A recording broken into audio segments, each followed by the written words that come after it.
ゲーム制作大全の時間だ。俺はダンディ。母ちゃんだよ。今日もよろしくね。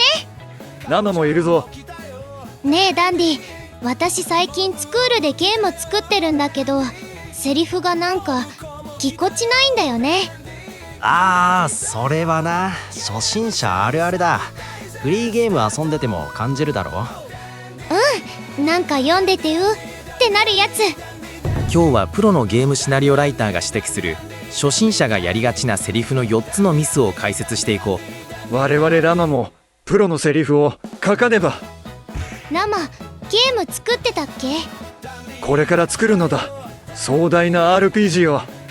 まずはセリフ書けるようになってからな。初心者のゲームで一番多いミス、それはセリフが長すぎるだ。長いとダメなの？小説みたいに書いちゃいけないの？ざっくり言うと、ゲームのテキストウィンドウはスマホの画面みたいなもんさ。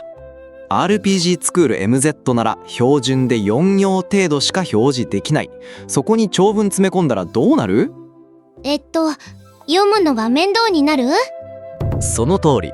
プレイヤーは読むのが面倒だなって思った瞬間、ゲームへの集中が切れるんだ。つまり LINE で長文を送ってくる人と同じということか。既読スルーされるやつ。まさにそれだ。具体例を出そう。例えばこんなセリフ91文字もある。91文字？それってどんなセリフ？僕が思うに文字がたくさんあるとさ、読む側としてはなんだか面倒に感じちゃうと思うんだよね。長い。もう読む気なくなった。これを確信だけ残すと、文字が多いと読むのが面倒、少ない方がいいよ。たった26文字だ。伝わる情報は同じなの？同じだ。コツは3つ削ること。みたいな指示語。だからさみたいなつなぎ言葉。僕は思うんだけどなみたいな繰り返しだ。我々ラマも無駄な言葉を削らねば。というか我々ラマの口癖も長い気がする。自覚あるんだ。2つ目のミスは説明的すぎるだ。説明的すぎるって？情報を伝えるのは大事じゃないの？大事だ。でも伝えすぎも NG なんだ。例えばこんなセリフがあったとする。 BBG 社は社員数3万人の大企業だ。上司は容赦なく残業を要求する、いわゆるブラック企業でもある。今回の事件の黒幕はその BBG 社らしい。なんか百科事典みたい。そう、一人のキャラが全情報を一気に説明するのは不自然だ。現実にこんな話し方する人いないだろ？ラマはする。相手にラマの素晴らしさを一気に伝えたい。だから友達少ないのかな？直し方はシンプルだ。会話のキャッチボールで情報を分散させる。まさか今回の黒幕は BBG 社？嘘だろ。社員3万人の大企業かよ。しかも上司がブラックで有名のとこだぞ。同じ情報なのに全然自然に聞こえる。一人に全部喋らせず、複数のキャラで情報を分担する。これがポイントだ。もう一つテクニックがある。絵で見せられることはセリフにしない。どういうこと？雨が降ってる場面で雨が降ってきたなって言わせる必要はない。画面に雨のエフェクト出せばわかるだろう。確かに。最悪傘持ってないのにのようにキャラの感情を乗せた方が魅力的だ。我々ラマも雨が降ったら傘を持っていないぞ。ラマは毛皮あるから大丈夫でしょ。3つ目のミスは動きがないだ。動きがないってキャラが動かないってこと？そうだ。キャラが棒立ちのままテキストだけがひたすら流れていく。これを紙芝居状態と呼ぶ。フリーゲームでよく見るやつ。ずっと立ってるだけの。特に長い会話シーンでこれをやるとプレイヤーは退屈に感じてしまう。ラマもずっと立っているのは足が疲れるぞ。そこじゃないと思う。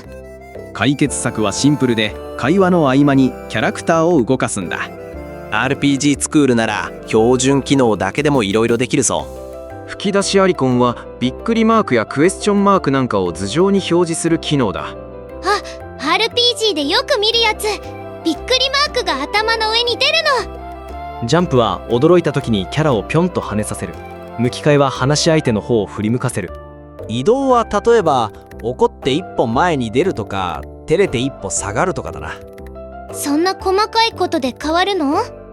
名作 RPG クロノトリガーはドット絵なのに驚く、笑う、うなずくってリアクションモーションを用意してたんだ。ドット絵であそこまで感情表現してたんだ。すごい。目安として3回から4回のセリフごとに1回はキャラを動かす。これだけで印象がかなり変わるぞ。我々ラマも3から4セリフごとにジャンプせねば。それはただのエクササイズだよ。最後、4つ目のミスはキャラクターの感情が見えないだ。情報は伝わるけど、なんか薄いってやつ？そうだ、実はこれミス1から3を改善すると自然と解決していくことが多い。そうなの？長くて説明的で動きのないセリフには感情が入る余地がないからな。とはいえ意識的に感情を乗せるテクニックも3つ紹介しよう。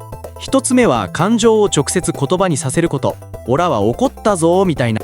ストレートだけど確かにわかりやすい。コミカルなシーンや感情が爆発する場面で特に有効だ。二つ目は記号を使うこと。ドットドットドットドットそうかで沈黙。二重コーテーションなんだってで驚き。へーで関心。LINE とかでも使ってるやつだ。そう。ただし多用しすぎると効果が薄れるから注意だ。我々ラマも驚きを表現せねば。記号多すぎ。今まさに効果薄れてるよ。3つ目は顔グラフィックの切り替えだ。ゲームならではの強力な方法だぞ。同じセリフでも笑顔と泣き顔で全然違うもんね。最低でも通常、笑顔、怒り、悲しみ、驚きの5パターンは用意しておきたいな。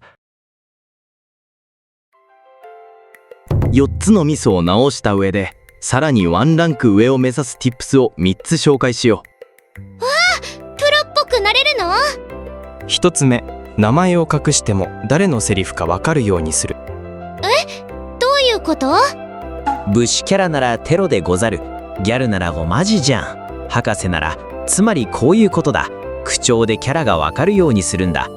我々ラマもせねばでわかるぞ。確かにラマは名前なくてもすぐわかる。2つ目、書いたセリフを声に出して読んでみる。声に出す？プロも実践してる方法だ。黙読では気づかない不自然なリズムや長すぎるセリフが一発で見つかる。